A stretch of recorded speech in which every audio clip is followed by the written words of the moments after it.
Hello everyone, আমি তমালিকারে বলছি। আশা করি আপনারা সবাই ভালো আছেন, আমিও ভালো আছি। ছোট্ট একটা মিনি ব্লগে স্বাগতম। এটা ছিল কক্সবাজারের দ্বিতীয় দিন।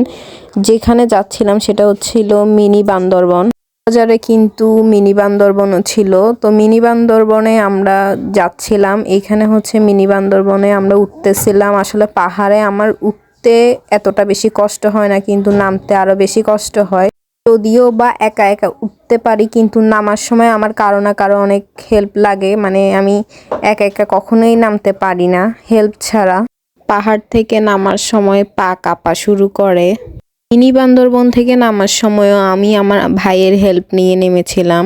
ভাই প্রথমে আমাকে হেল্প করলেও এক পর্যায়ে গিয়ে ও বিরক্ত হয়ে গিয়েছে, বলতেছিল যে তুই একা একা নাম, না হলে ওইখানেই থাক, তুই উঠছস কেন যদি নামতে না পারস। কত সুন্দর একটা ভিউ দেখেন তো। আমি যদি কষ্ট করে পাহাড়ে না উঠতাম, এই ভিউটাকে উপভোগ করতে পারতাম? পাহাড়ে উঠতে কষ্ট হলেও কিন্তু ছবি তোলার জন্য, ভিডিও করার জন্য, প্রকৃতি অনুভব করার জন্য সুন্দর একটি জায়গা। প্রকৃতি অনুভব করতে কিন্তু আমি অনেক বেশি ভালোবাসি, তাই কষ্ট হলেও আমি পাহাড়ে উঠি। এখানে কতজনে ছবি ভিডিও করতেছিল, তারপর দিয়ে অনেকে ক্যামেরাম্যান দিয়েও ছবি তুলছিল। আমি এমনিতেই নর্মালি ফোনে ছবি তুলছি।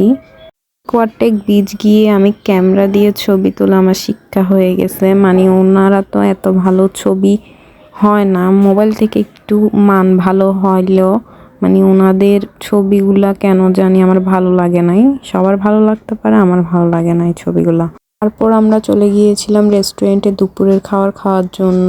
আজকের ভিডিওটা এ পর্যন্ত। ভালো লাগলে ভিডিওটি লাইক, কমেন্ট, শেয়ার, সাবস্ক্রাইব করবেন। ফেসবুক থেকে দেখে থাকলে ফলো দিবেন, ইউটিউব থেকে দেখে থাকলে সাবস্ক্রাইব করবেন। Thanks for watching this video.